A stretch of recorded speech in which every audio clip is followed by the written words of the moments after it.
재보궐선거 승리 이후 야권 재편이라는 커다란 숙제가 남은 국민의힘.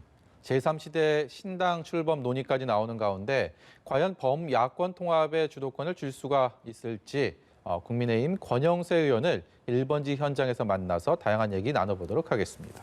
안녕하세요. 네, 안녕하세요. 권영세 의원입니다. 먼저 지난 금요일에요. 예.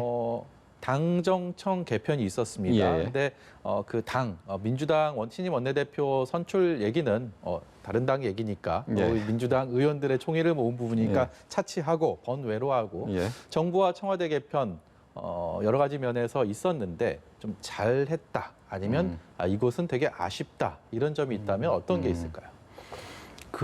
우선 그러니까 문 대통령께서 이 주요한 계기에 이렇게 그 개각을 중요한 총리까지 포함한 중요한 이 부처의 개각을 이렇게 빨리 한 적이 없었던 것 같습니다. 그런 네. 면에서는 국민들의 어떤 심판에 빨리 부응한다는 점에서는 저는 칭찬할 만한 것 같습니다. 근데 그 내용과 관련해서는 제가 이런 비유를 하고 싶습니다. 중국의 가면극 중에서 변검이라는 거가 있습니다. 그거 네. 알고 계시죠? 그러니까 얼굴을 이렇게 싹 돌리면은 이 가면이 수시로 바뀌는 거 있지 않습니까? 근데 가면은 자꾸 바뀌더라도 사람은 똑같은 사람 아니겠습니까? 근데 마찬가지로 개각 같은 경우도 이게 어떤 인물을 갖다 놓는다 하더라도 문제는 대통령이 바뀌지 않는 이상 그는 별 큰 의미가 없다 이렇게 생각이 됩니다. 그리고 이제 그 점에서 이제 이 어떤 참 특히 총리의 어떤 일정한 부분 역할을 인정한다 하더라도 김부겸 이제 신임 총리 지명자 같은 경우는 옛날에 이 한나라당에서 저희들이랑 같이 정치를 시작을 했었죠. 예.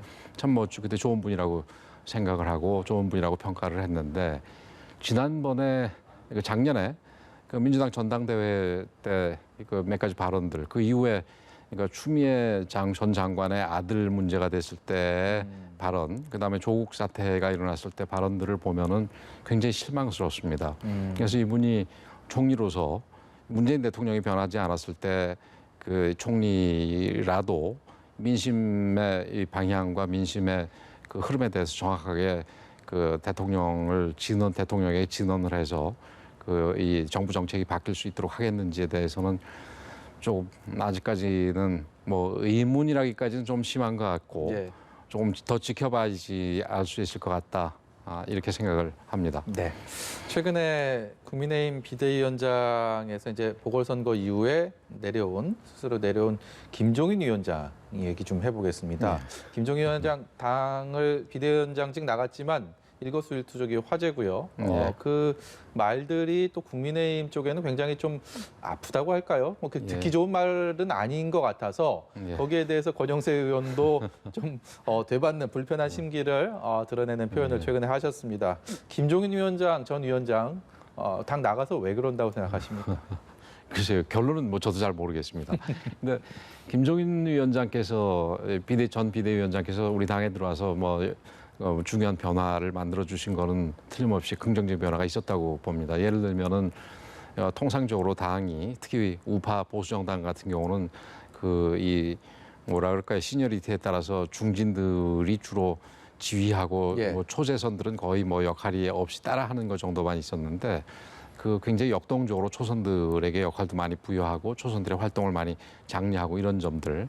그다음에 우리 당의 이념적인 좌표가 좀 지나치게 오른쪽에 가 있다 이런 부분에 대해서 우리 국민들 평균에 맞는 중도 쪽으로 당의 어떤 이념적인 좌표를 옮기고 이런 부분들은 아주 대단히 인정을 해드려야 될 만한 업적이다 이렇게 생각을 하는데 이후에 지금 나가신 이후에 당에 대해서 얘기하는 거를 들어보면은 이거는 고언의 수준을 좀 넘는 그러니까 좀 굉장히 저희들로서는 받아들이기 불편한 말들을 많이 하십니다. 그래서 저도 좀 비판적으로 얘기를 한 적이 있고 그런데 그 이유는 솔직히 잘 모르겠는데 저희들로서는 이유를 굳이 따져서 알라고 한다기보다는 그분이 비판하는 것 중에서 우리가 새겨들어야 될 부분들을 추출을 해서 우리 당이 변화하는데 반영을 하는 것이 지금 당장은 우리가 해야 될 일 아닌가 이렇게 생각을 합니다. 김종인 전 위원장이 어쨌든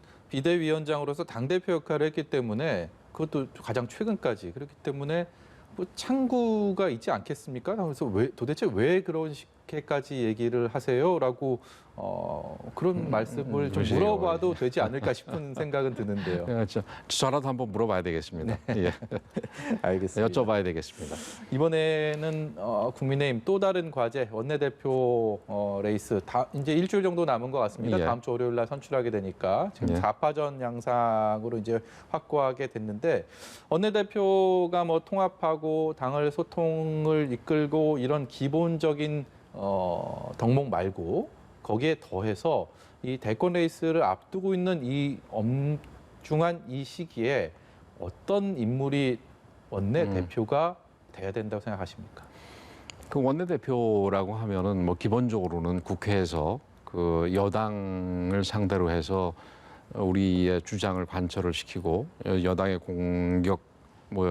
공격이란 말이 좀 이상한 어폐가 있을지 모르지만 그 지금 여당은 거의 공격 수준입니다. 그래서 그걸 잘 막아내고 하는 역할을 해야 되는데 그 아까 그 여당의 원내대표 얘기는 잠깐 접어두자는 말씀을 하셨지만 그래도 잠깐 평을 하자면은 윤호중 의원 그러니까 윤호중 신임 대표 같은 경우는 그 평소에 만나면 좀 굉장히 부드러운데 네. 일과 관련해서는 굉장히 강경한 친문 강경이고 또 말도 굉장히 거칠게 하는 분이거든요. 네.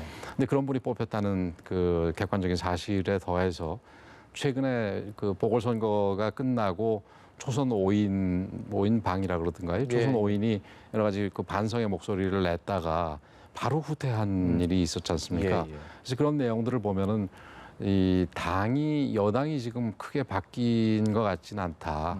그래서 오히려 여당은 뭐 거의 그 이전까지 지금 21대 들어와서 1년 동안 해왔던 그런 강경하고도 거의 뭐 밀어붙이기 시도로 갈 것 같다 이렇게 보여지는데 그런 부분에 상대를 해야 될 우리 원내대표 입장에서는 이게 강대강으로 뭐 어느 정도는 가야 되겠지만 강대강으로 하면은 뭐 180대 100이니까 그거는 우리가 밀 수밖에 없는 상황입니다. 그렇기 때문에 좀 현명하게 전략적으로 그 여당을 상대할 수 있는 그런 그 우리 원내대표가 좀 뽑히기를 바라고 아마 다른 의원들도 비슷한 생각을 할 겁니다.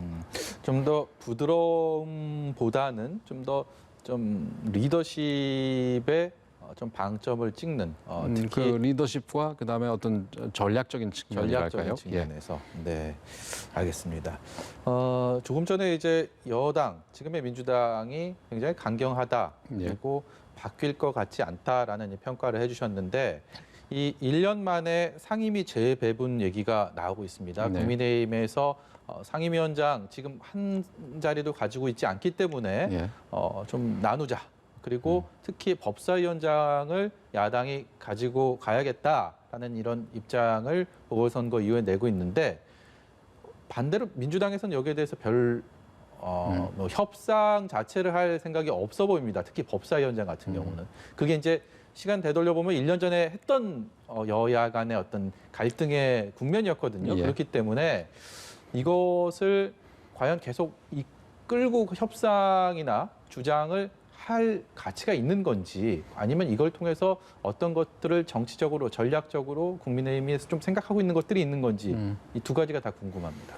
그 사실 그 문제는 저희들이 먼저 시작한 거라기보다는 민주당 원내대표 경선 과정에서 얘기가 나오기 시작을 했지요. 그리고 저희들이 요구한다고 그게 지금 뭐 표결을 해봐야 안 되는 거니까 예. 받아들여질 수 없는 상황인데 저는 그 문제는 이렇게 말씀을 드리고 싶습니다.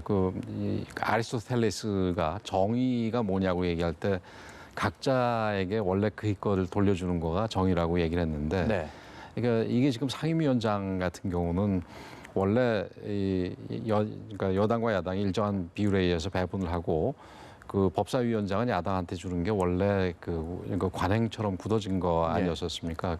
그래서 그런 부분들 법사위원장을 포함해서 일부 상임위원장들은 그게 야당의 몫이고 그게 야당의 그의 것에 해당이 되는데 그런 정의에 반하는 행동을 하면서 그 다 혼자 독식을 하고 밀어붙였던 거가 그 사실은 그 지난 보궐선거에서 심판받은 데 있어서 하나의 원인이 된다고 생각이 됩니다. 그래서 민주당이 이런 그 정의에 어긋나는 행동에 대해서 뭐 지금이라도 조금 다시 돌이켜 생각을 해서 변화하기를 바라는데 아까 말씀드렸듯이 지금 뭐 전혀 변화하는 모습을 보여주고 있지는 않아가지고 예. 과연 그런 방향으로 진행될지에 대해서는 조금 회의적입니다. 상임위원장 배분 문제는요. 그게 뭐 국회 바뀔 때마다 얘기할 게 아니고 관행이라는 것을 넘어서 국회법 개정을 통해서 뭔가 이게 법제화하는 것이 지금은 좀 필요한 상황 아닌가라는 주장도 많이 하거든요.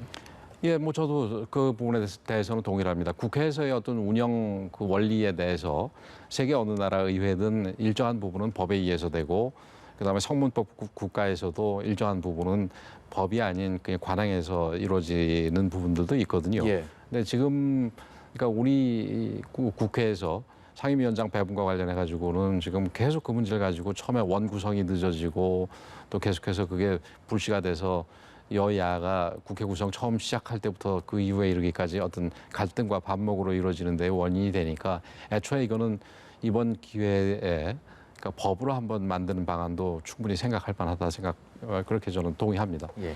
다음 주 월요일 날 원내대표 선출되고 나면 이제 당대표 선출하는 그 레이스도 본격화되지 않을까라는 생각이 드는데 혹시 생각하고 계십니까? 뭐 준비 예. 출사표 뭐, 던지시기 예, 아직은 뭐 이게 지금 그 이 원내대표 선거 일자도 안 잡혔기 때문에 원내대표 선거가 끝난 뒤에 일이라 돼서 그 뭐 제가 단정적으로 말씀드리기는 뭐합니다만은 뭐 전향적으로 검토는 하고 있습니다. 예, 제가 어떻게 좀 준비를 이번 그 대선과 관련해 가지고 이번 지도부는 대선 관리, 그러니까 경선과 대선 관리 또 승리 이게 결국은 궁극적으로는 우리의 집권이 가장 큰 목표가 아니겠습니까? 그런 부분에서 그러니까 제가 대선을 경선부터 본선까지 핵심적으로 참여해 본 경험이 있어서 이 경험을 어떤 형태로든지 쓰는 게 옳지 않나 이렇게 생각하고 있습니다. 공식적으로 출사표를 던지시면 다시 한 번 더 구체적인 얘기를 예. 듣는 자리를 마련해야 예. 될 것 같습니다. 지금은 혹시 뭐 제가 너무 많이 얘기하면 다른 분들이 예. 좀 서운해할 것 같습니다. 알겠습니다. 국민의당과의 통합 문제요. 지난주 의원총회에서 뭐 하겠다라는 쪽으로는 결의가 됐는데 네. 문제는 당사자인 국민의당의 반응이 이렇게 신통치 않은 것 같습니다. 이게 박수가 날려면 손뼉이 마주쳐야 되는데 그쪽에서는 뭐 다른 얘기들도 많이 나오고 있나 봐요.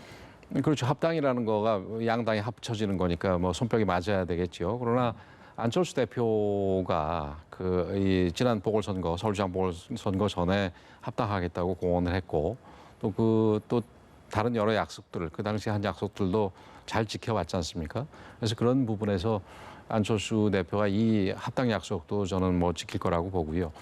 물론 그 합당 과정에서 여러 가지 그 절차적인 문제들이 필요하니까 시일은 좀 소요된다고 생각을 하더라도 지금 멀지 않은 장래의 합당도 순조롭게 이루어질 수 있지 않겠나 이렇게 생각이 됩니다. 이제 문제는 그 합당과 관련해 가지고 이게 우리 전당대회랑 어떤 관계를 가질 것이냐 뭐 이런 얘기들을 많이 하는데 이게 이제 안철수 대표가 우리 당의 합당 이후에 새롭게 태어나는 정당에 그 뭐 당권에 관심이 있다면은 사실 전당대회가 합당 이전에 하는 거가 좀 부적절할 수도 있겠지요. 그러나 이제 그렇게 될 경우에는 그 대선 출마가 곤란해지니까 아마 안철수 대표는 당권에 큰 관심을 없을 거라고 생각을 합니다. 그렇게 본다면은 이 합당 문제는 그러니까 우리 전당대회하고는 별개로 합당은 합당대로 진행을 하고 또 전당대회는 전당대회대로 진행을 하는 게 맞지 않겠나 이렇게 생각을 합니다. 예.